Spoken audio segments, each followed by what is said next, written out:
오늘 읽은 그 본문 중에서 12절을 중심으로 해서 좀 간단하게 사울의 특징 그리고 다윗의 특징을 좀 비교를 해 보겠습니다. 그게 12절에 보면은 여호와께서 사울을 떠나 다윗과 함께 계심으로 사울이 그를 두려워한지라. 그래서 사울이 사울로서 끝나고 다윗이 다윗으로 살게 된 것은 딱 한 가지입니다.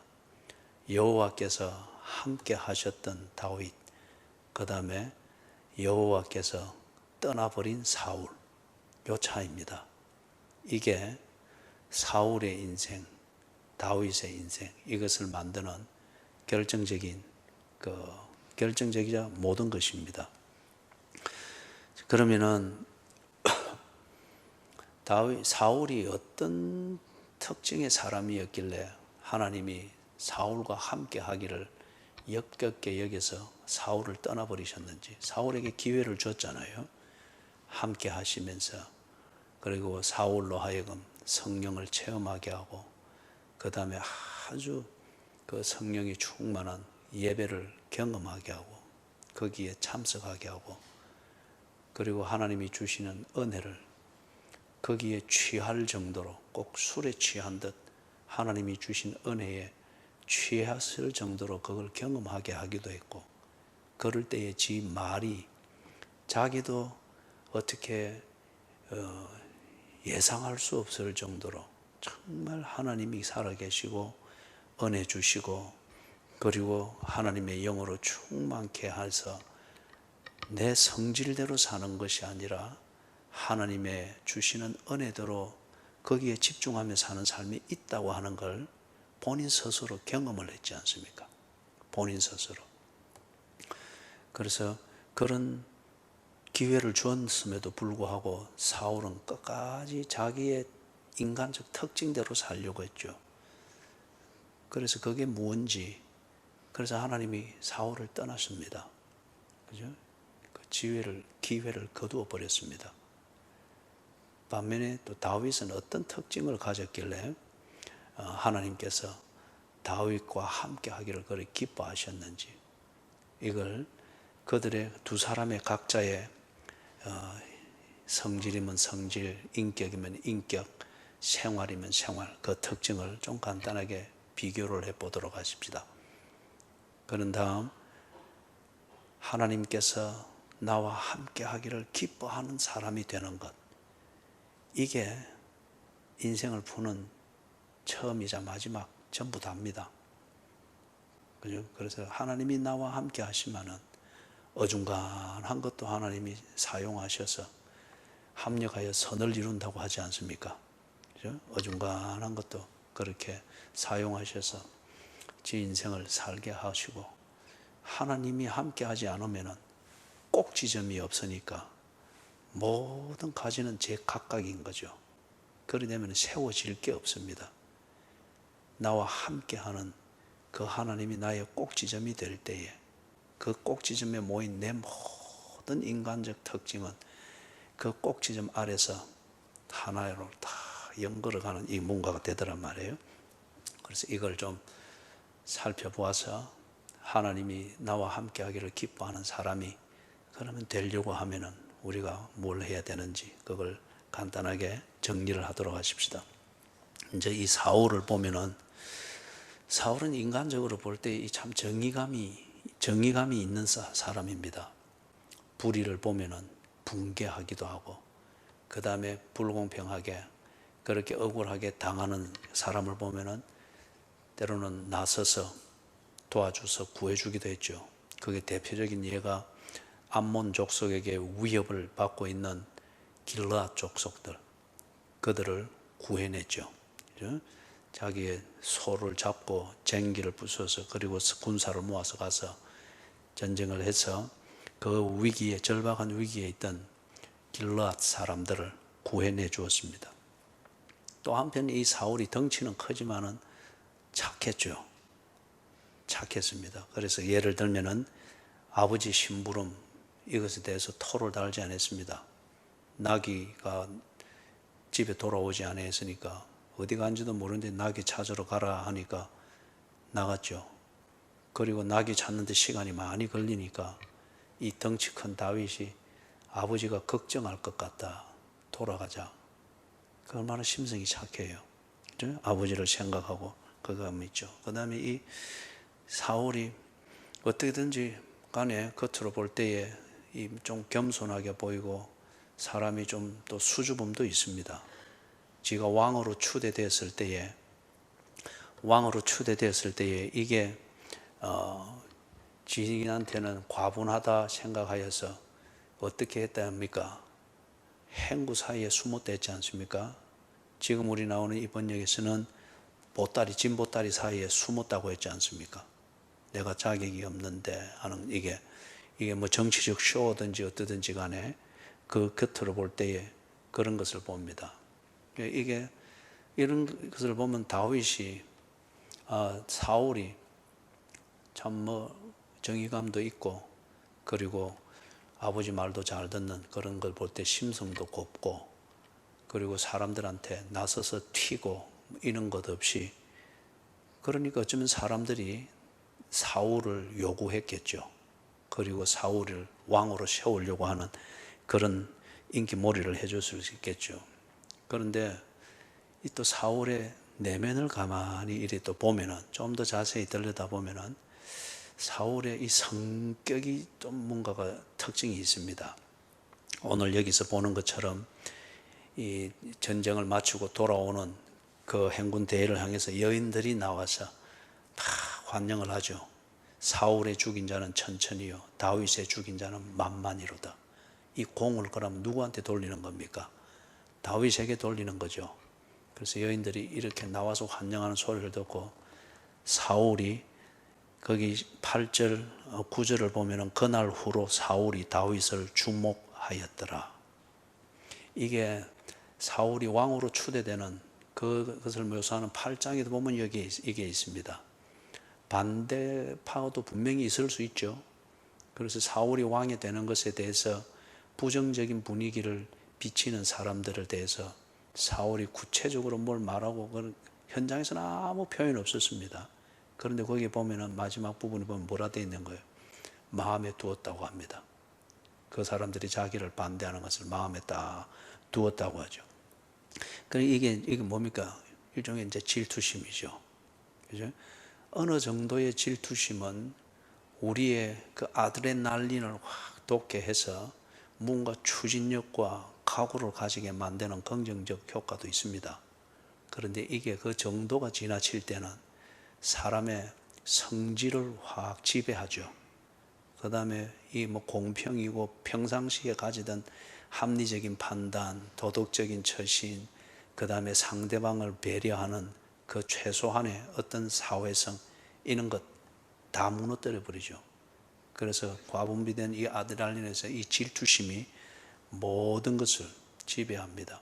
이 분노가 모든 걸 태우는 불처럼 질투는 정말 이거는 역청탄에 붙은 불처럼 이게 안 꺼지죠. 지금 이 사울에게 이런 쉽게 질투하는 경쟁심, 자기 스스로 가지는 경쟁심이잖아요. 그 경쟁 구도에서 언제나 자신을 위기감으로 가지게 만들면서 이 질투심에 쫙 시달리는 이런 성향이 있는 것을 봅니다. 질투심은 철저하게 자기 중심입니다. 나도 왜 그런지 모를 정도로 자기 중심적입니다. 이 뿜어지는 게 이게 질투심이죠.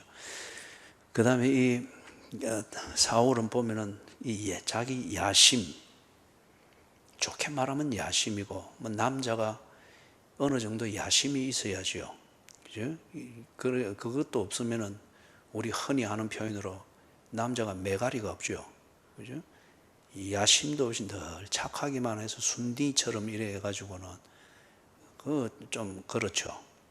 이게 사울에게 야심인데, 그런데 이게 질투심과 항상 또는 이 자기 야심이 질투심을 만들어내는 그런 효소 역할을 또 하게 되어지니까 이 야심이 지나치고 빗나갑니다. 그러다 보니까 오늘 여기 읽은 본문에서 8절에서도 보는 것처럼 8절에서도 보는 것처럼 자기 것에 굉장히 집착을 합니다.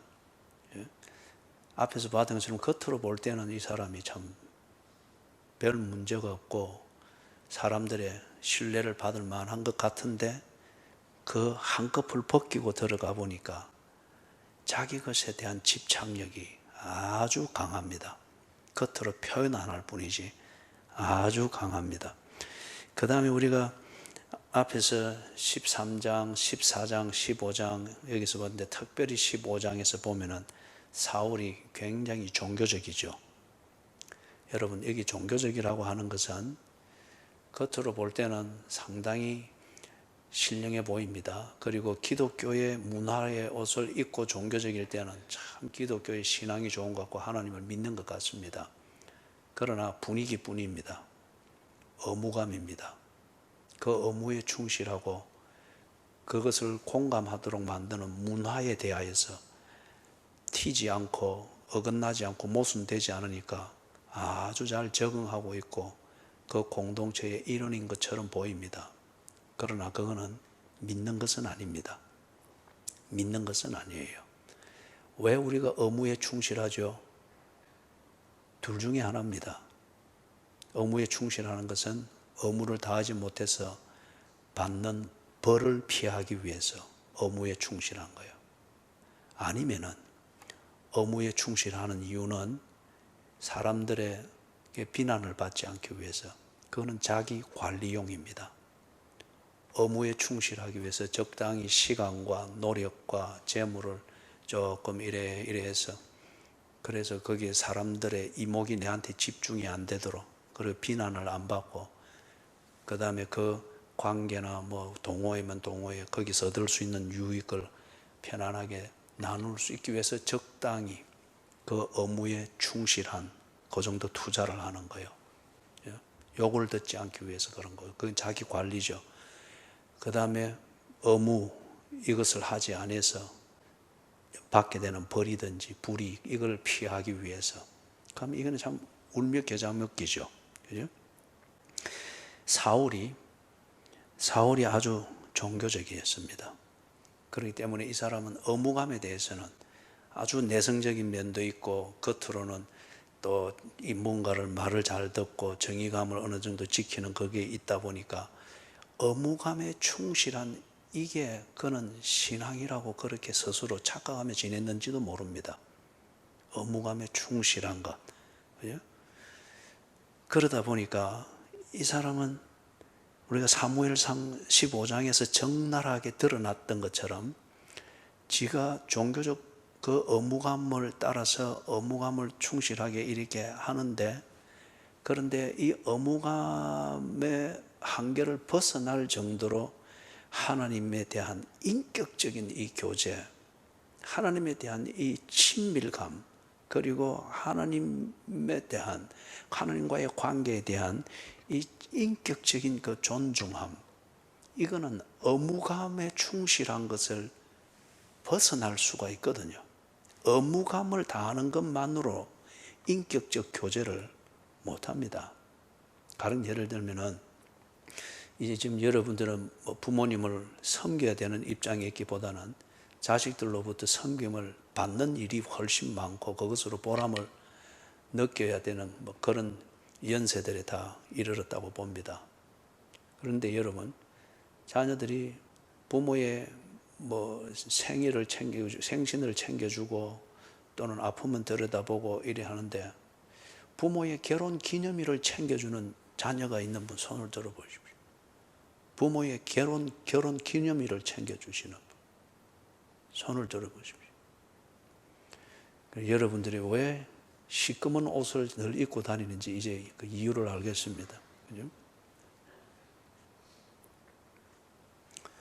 그래, 이 무슨 기일이 되든지 부모님 생신이 되든지 아니면 명절이 되든지, 그래서 연락도 하고 선물도 하기도 하고 또는 찾아와서 돌아보기도 하고 한 번씩 그렇게 하는데, 그럼에도 불구하고 그 자식들이 기다려지지만은 부모들이 자식을 기다리다가 뼈골이 쑤시고 한 번 쭉 왔다가 한 그 끝에 더욱더 자식 키운 것에 대한 보람보다는 허망함과 때로는 버림받은 것과 같은, 고려장 당한 것과 같은 그러한 허망함이 방 안에 가득하게 되는 건 왜 그럴까요? 자식들이 부모를 인격적으로 공경하는 것을 못 느끼기 때문에 그런 거죠. 생색내기에 효도하는 그런 행실이든지 아니면은 지 양심이 지게 고소하는 그 의무감을 들기 위해서 그렇게 한번 방문하든지 선물하든지 용돈 한번 드리든지 그런 게 느껴지잖아요. 그죠? 그래서 그게 인격적이지 못하고 의무감에 의해서 이래 하는 것이다. 이럴 때에 그거는 결코 부모가 자식에게 기대하는 것, 그리고 부모는 끝까지 자녀에게 줄 게 있습니다. 끝까지 부모는 자녀에게 줄 게 있습니다. 제가 어느 한 장례식, 몇 년 전에 그 장례식 때 그 교인이 그 장남이고 하는 이런 분은 우리 교회에 안 나왔어요. 그래서 이제 이래 마지막 제를 그게 묘에, 가족 묘에 넣는데 제를 넣을 수 있도록 묘도를 펴놨어요. 요만한 항아리잖아요. 그래. 근데 이걸 넣는 이 장남은 키가 한 180이 넘어요. 덩치도 좋고. 그래서 넣기 전에 그래 제가 그랬습니다. 그게 당신의 어머니입니다. 당신을 이만큼 키우기 위해서 당신보다 컸던 어머니가 이제는 당신의 두 손으로도 충분히 잡을 수 있을 정도의 재가 되었습니다. 당신이 이만큼 큰 것이 어머니가 죽어 재가 될 정도로 작아지는 것 때문에 모든 걸 당신에게 주었기 때문에 이만큼 큰 것을 잊지 마십시오.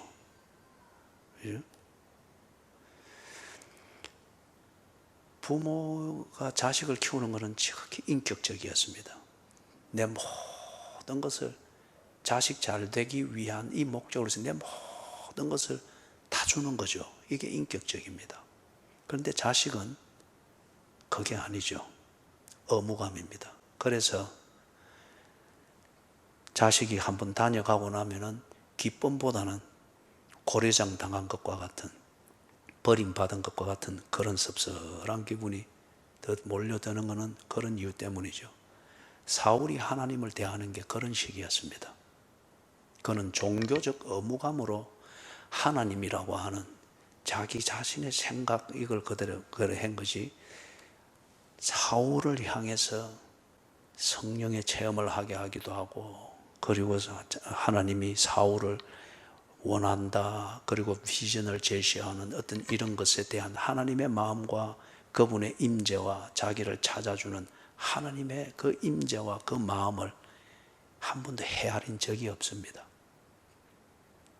그 안에서 하나님에 대하여 자기는 종교적 의무감을 했죠. 그래서 이 부분에 대해서는 여러분이 적나라하게 말하고 있는 사무엘상 15장을 다시 복습을 그래 하십시오. 그래 하면 종교적인 거칠의 신앙생활이 뭔지, 하나님과 인격적으로 신앙생활을 한다는 게 뭔지 구별을 하는 데 도움을 줄 겁니다.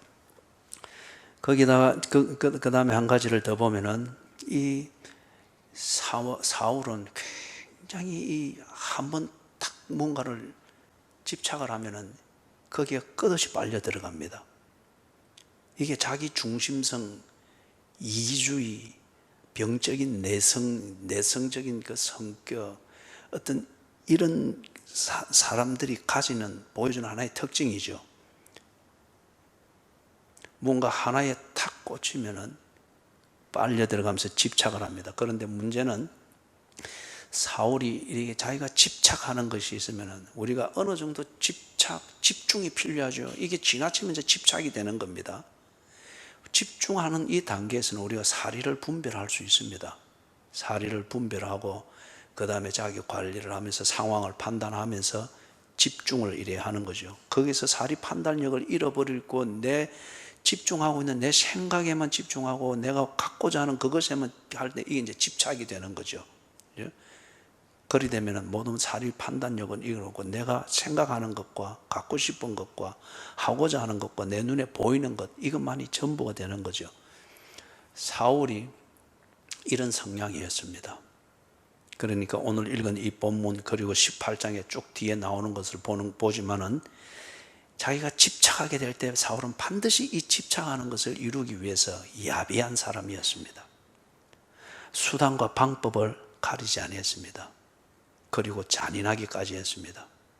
왜냐하면 이 집착을 하면 이 사리 판단력이, 사리 분별력이 없어집니다. 사울은 이 면에 있어서 아주 쉽게 그런 성향을 보이던 사람이었어요. 그러니까 17절, 거기 17절에부터 19절에서는 자기 큰딸 메랍을 함정으로 사용해 가지고 다윗에게 아내로 주는 것, 요걸 함정으로 해서 다윗을 죽이려고 했죠.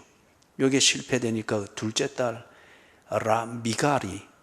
미갈이 다윗을 좋아하는 걸 알고 딸이 한 남자를 좋아하는 이 연애 감정을 이용해 가지고 미갈을 다윗에게 아내로 준다는 식으로 만들어서 함정을 만들어서 다윗을 죽이려고 했어요. 얼마나 잔인해요. 그리고 얼마나 야비해요. 그죠? 이게 구분이 안 될 정도로, 이것도 자기가 집착하고 있는 것, 다윗을 죽이고 지 왕권을 지키고자 하는 이것에 대한 집착이 만들어내는 무분별한 그러한 행동이죠. 그래서 야비하고 잔인했습니다. 그래 이리 집착이 되니까 도덕적인 것, 종교적인 것, 그 다음에 왕의 사명이 어떻고, 그리고 딸과 아버지 사이에 지켜야 될 의리가 무엇인지, 법이 무엇인지, 양심이 어떤지, 양심의 소리는 아예 안 들리죠. 이 모든 것이 다 부정이 되어지는 거예요. 이게 집착의 무서움입니다. 그죠? 이 모든 것에 대해서 무감해지는 거죠. 자, 그렇기 때문에 이 사울의 특징을 한마디로 정리를 하면 이렇습니다. 사울은 지극히 자기 중심적인 사람이었습니다. 자기 중심성입니다. 오늘 이게 인간의 역사에서 언제나 그래했지만 특히 이 현대에 와서는 이게 너무도 강한 사람들의 사고방식과 문화와 행동을 움직이는 그 근본 중심점이 되고 있습니다. 자기 중심성. 그죠?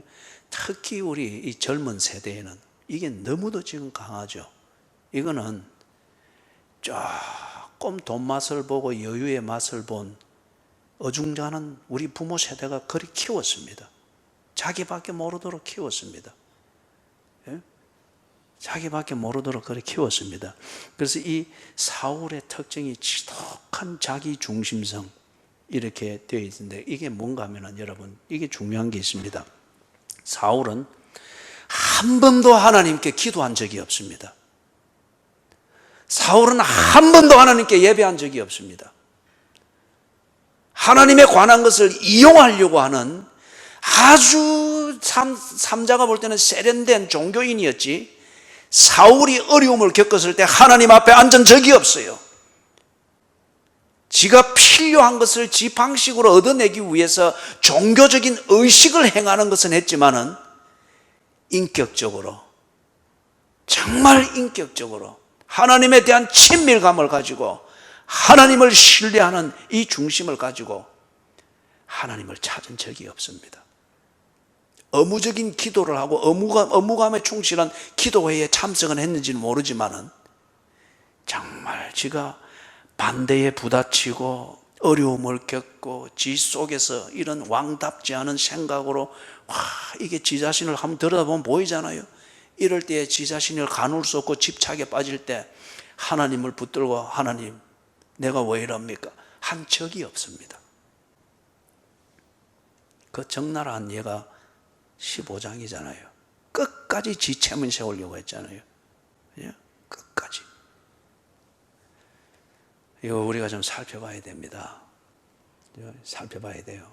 이런 성향의 사람, 한 번도 하나님 앞에 참 자기를 진솔하게 내어놓고 한 번이라도 하나님께 참 인격적으로 도움을 구하고 한 번이라도 내가 하나님 안에 있는지 또는 가장 근본적인 질문으로 정말 하나님이 살아있는지 이걸 확인하기 위해서 인격적으로 하나님 앞에 앉는 이 자체에 대해서 감각이 없고 그것보다는 내 중심성을 가지고 집착하는 대로 끌려가는 이런 사람에게는 하나님이 함께 하기를 거부합니다.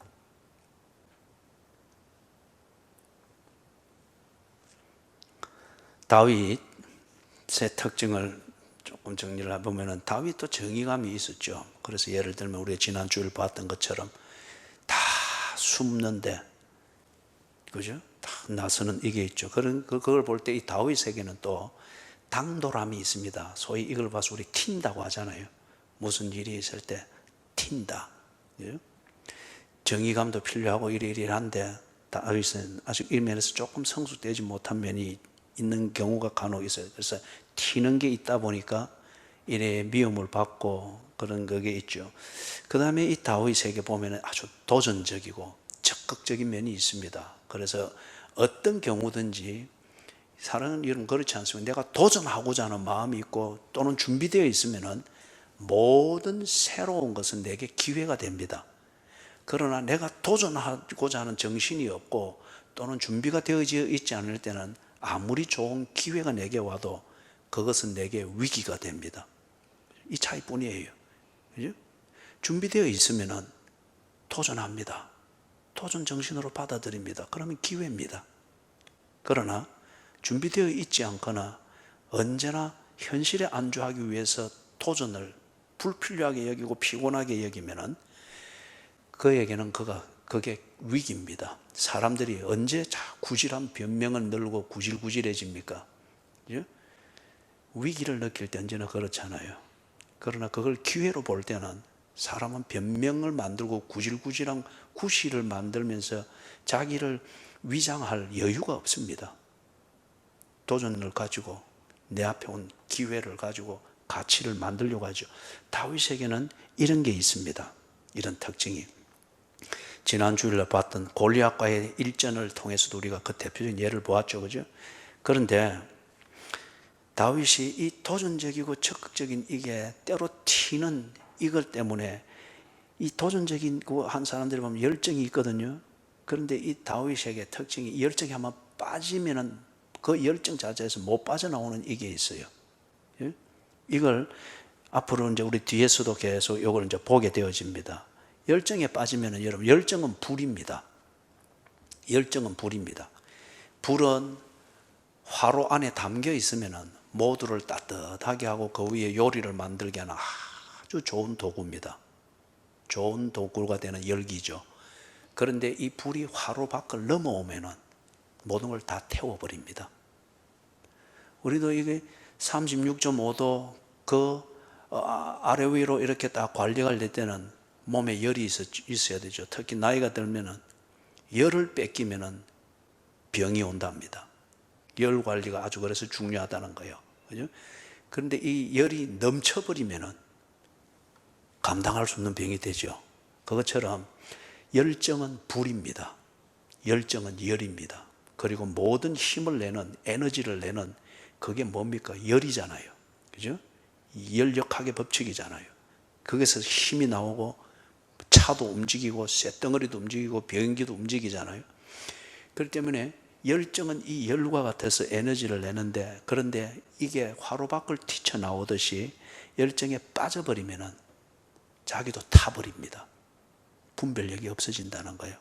그냥 하고자 하는 거예요. 그래서 제가 청년들을 지도할 때는 뭐 데이트를 하러 간다, 선보러 간다 이래 할 때는 그래서 제가 항상 그랬죠. 그죠? 핑크빛에 연애 감정에 빠져들기 전에 네가 가지고 있었던 배우자에 대한 기준, 결혼 생활에 대한 그 네 철학의 원리, 이걸 가지고 잘 살펴라. 빠지고 나면은 분별이 없어집니다. 특히 연애 감정, 그리고 연애에 빠진 그 열정, 연애의 열정은 거기에 빠져 있는데 뭘 끊어라 말아라, 이게 분별이 안 되는 거죠. 그죠? 그래서 다윗에게 이런 약점이 있습니다. 장점이자 약점이죠. 그리고 다윗은 어떤 단계가 되면 자기 체면을 지키기 위해서 수단 방법을 가리지 않는 이 무자비함이 있습니다. 예? 이게 어떤 면에서 관리되지 않는 이런 정의감이나 이런 도전적 정신은 관리되지 않으면 영웅심으로 빠지죠. 그래서 이 영웅주의적 행동을 하는 사람들이 보면은 체면을 굉장히 중요하게 생각해요. 업적에 대해서. 그렇기 때문에 이게 자기가 실제로 그런 결과를 만들어낸 과정이 없음에도 불구하고 그런 체면을 만들어야 될 때 막 있는 거 없는 거 꾸며 대잖아요. 이건 우리 뭐 정치판의 뉴스들을 통해서 늘 보고 있죠. 다윗에게 이런 게 있습니다. 그죠? 치명적인 그의 인간성의 그 문제죠.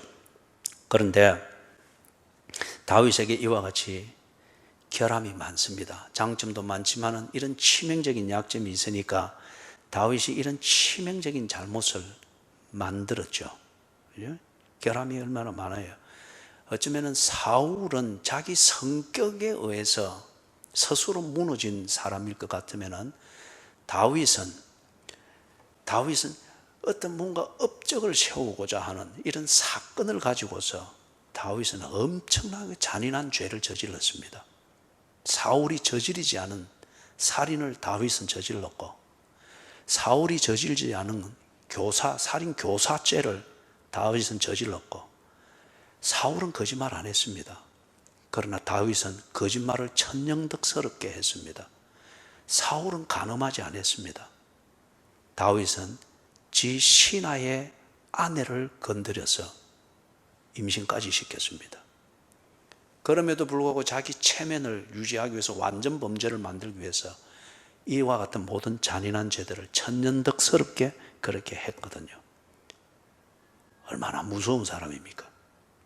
그런데 다윗이 사울과 구별되는 특징이 하나 있습니다.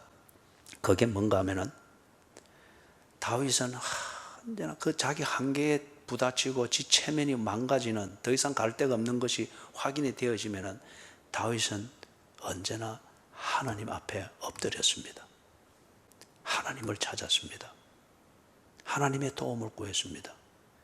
그래서 다윗이 하나님과의 관계에 대해서 어떤 중심을 가졌느냐, 그걸 표현하는 걸 우리 성경 번역에서는 하나님 마음에 합한 자라 그러죠.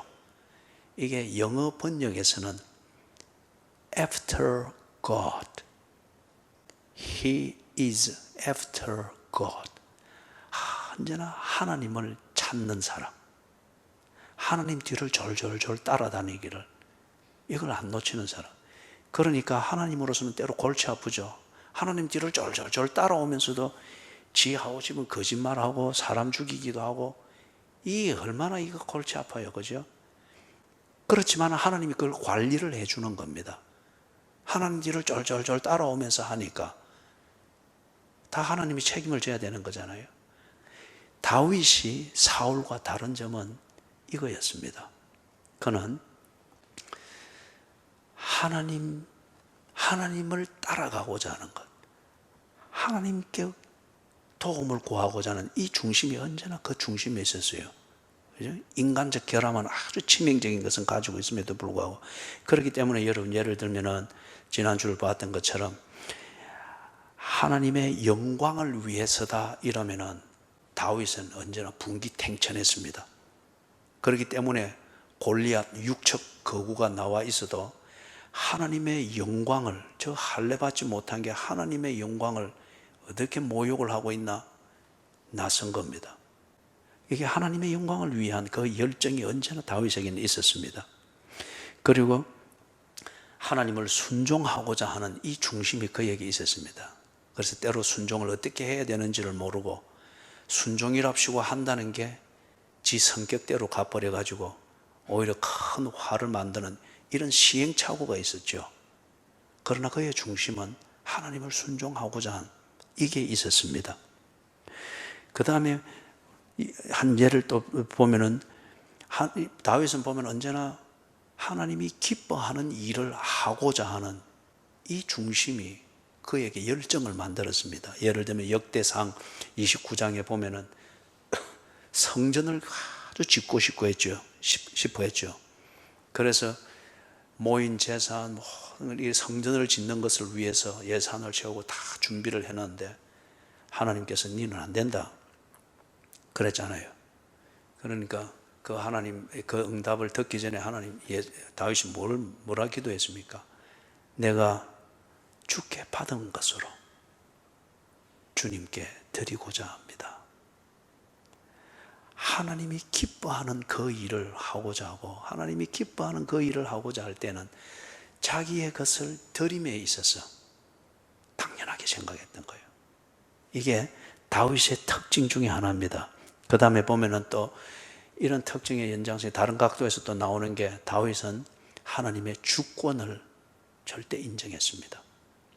하나님의 주권을 인정하는 이 신앙의 토대 위에서 다윗은 사리 판단을 했습니다. 여러분 이거 아주 중요합니다. 좀 괜찮다라고 하는 사울 타입의 이런 사람들이 현대에 있을 때 뭐 지성인 소리 듣고 뭐 법 없이도 사는 참 도덕적인 사람이다 소리 듣고 한데 그렇게 처신하는 그들의 사리 판단의 기준은 철학적 사고의 결과입니다. 철학은 자기 내면만을 들여다보게 하는 거기 때문에 자기 내면에서 결코 빠져나오지 못하죠.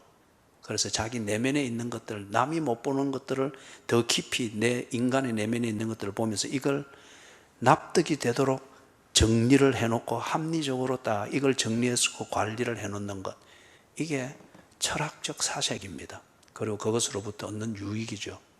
철학은 문제를 보게 합니다. 문제를 해결하는 것은 하나님 앞에 엎드린 신앙이며 신학입니다. 하나님과의 관계는 나의 내면뿐만 아니라 내 밖에서 나를 보도록 해줍니다.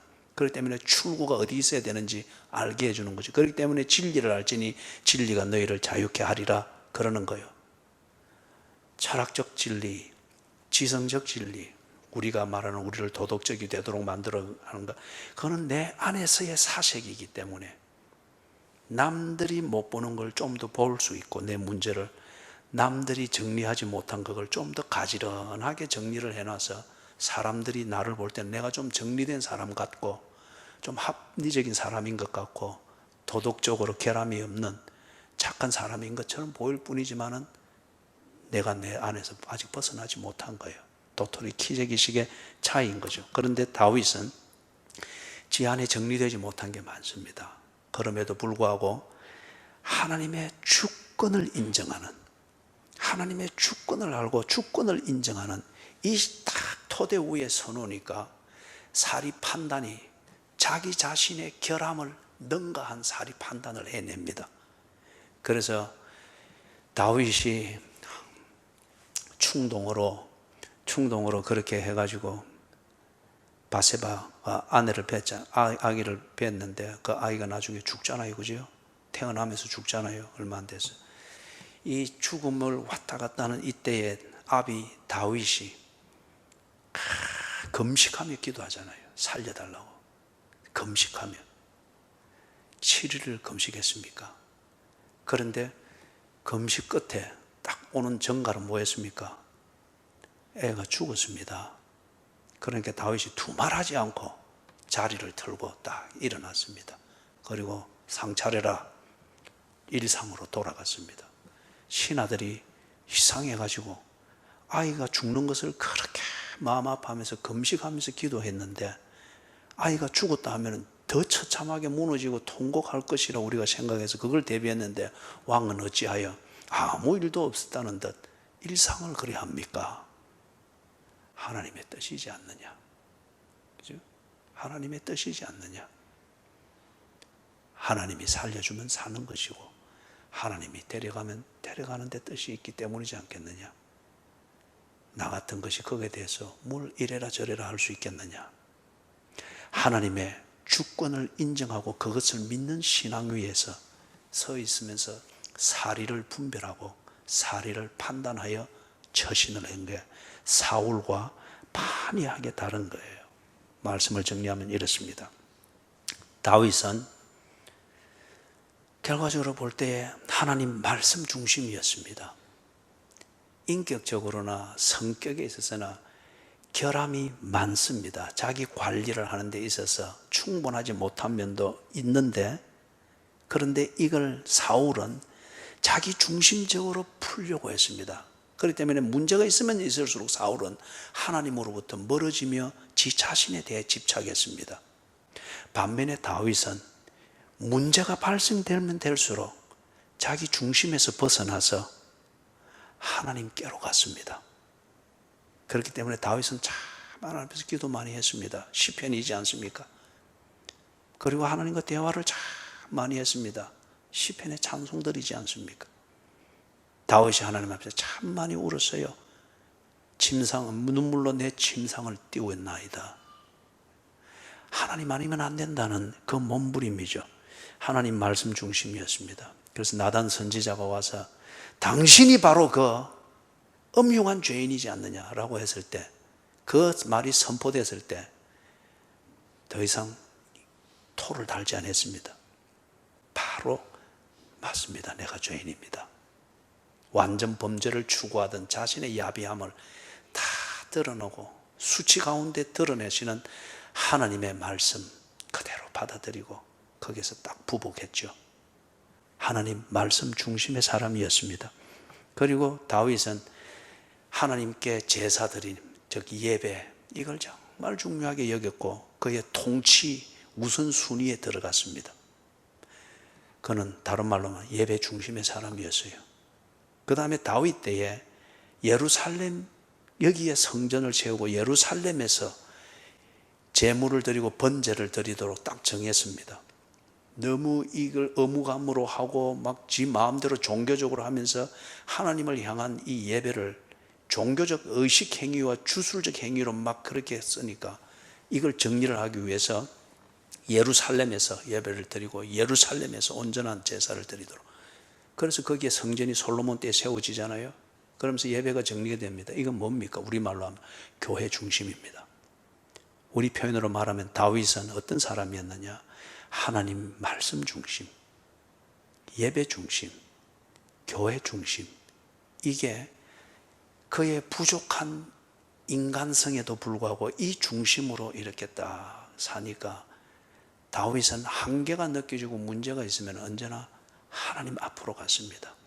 기도했던 사람입니다. 예배를 목숨처럼 지켰던 사람입니다. 예배를 지 형편대로 하지 않고 교회 중심으로 하면서 정말 자기가 예배 생활 관리에 목숨을 걸었던 사람이에요. 그러니 하나님께서 다윗과 함께 하기를 기뻐했습니다. 하나님 뒤 쫄쫄 따라오면서 야비한 짓 하고 하는 때 한 대씩 쥐어받고 막, 그죠? 막 사사나도 막 낳게 이게 있지만은 하나님이 다 책임져 주신 거예요. 하나님이 함께 한다고 하는 것에 그 의미가 그런 겁니다. 하나님이 책임져 주신다는 거예요. 말씀을 맺으면서 이걸 신약적 표현으로 좀 정리를 합니다. 고린도전서 3장 16절 외우지요. 너희가, 그 다음 시작.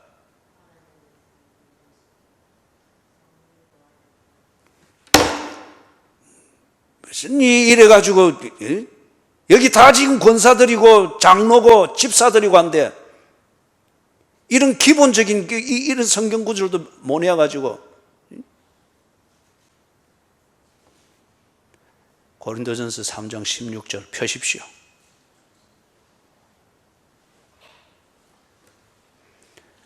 종교적 분위기를 만든다고 해서 하나님이 함께 해주는 것 절대 아닙니다.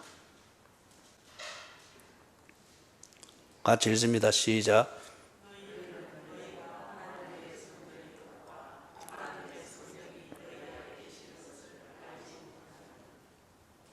요한복음 15장 7절. 또 외우라고 하면은 내가 또 이거 치다가 내 또 손뼈 또 검갈 거니까 펴 있어. 15장 7절. 부끄러운 줄 알아야 됩니다.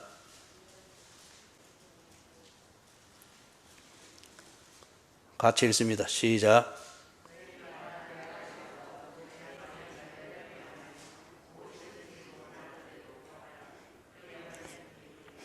자, 거기 보니까 하나님이 함께 하시는 사람은 다윗을 통해서 우리가 보았는데, 다윗과 같은 사람은 어떤 사람인가? 고린도전서를 보니까 하나님의 성령이 거하기를 기뻐하는 사람. 어떤 사람이죠? 하나님의 성전인 것을 알고 지 생활을 그렇게 하나님의 성전으로 관리하고 하나님의 성전으로 그렇게 다 살아가는 것. 하나님의 성전은 하나님이 자기 이름을 두기 위하여 지은 장소지 않습니까? 그렇기 때문에 내가 하나님의 성전인 것을 알고 하나님의 성전답게 나를 관리하며 생활을 할 때에 하나님은 그 성전에 계신다는 거예요. 이게 다윗입니다. 요한복음 15장 7절에서는 너희가 내 안에 거하고 내 말이 너희 안에 거하면, 이 말이가 무슨 말이에요? 하나님의 말씀 중심으로 생각하고 나를 살피고 하나님 말씀 중심으로 내 일과를 정리를 하고 그럴 때에, 그게 하나님 말씀이 너희 안에 거하면 무엇이든지 원하는 대로 구하라. 그리하면 이루리라. 하나님께서 다윗, 하나님 뒤를 쫄쫄쫄쫄 따라가는 이 다윗의 모든 것을 책임져 주셨잖아요. 무엇이든지 원하는 대로 구하라. 그리하면 이루리라. 사울은 종교적 의무감을 가지고 무엇이든지 원하는 대로 구했습니다. 그러나 그가 구하는 것은 하나님의 성전답지 못했기 때문에 하나님이 책임져 줄 일이 없습니다. 그러나 다윗은 하나님을 쫄쫄쫄 따라가면서 하나님의 성전에 있어야 될 것을 구하니 하나님이 다 책임져 주신 겁니다. 마지막으로 로마서 12장 1절과 2절. 청년들은 이걸 줄줄 외우고 나와야지.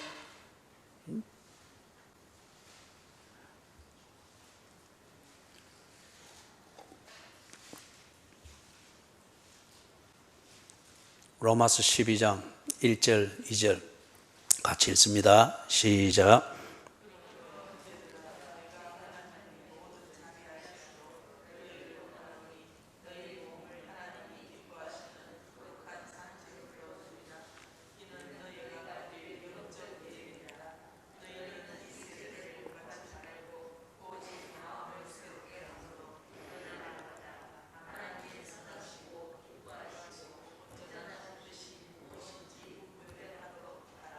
아멘. 아멘. 여러분, 사울처럼 살 수도 있습니다. 그러나 하나님이 책임져 주는 인생은 결코 안 됩니다. 사울의 종말이 어땠는지 알죠?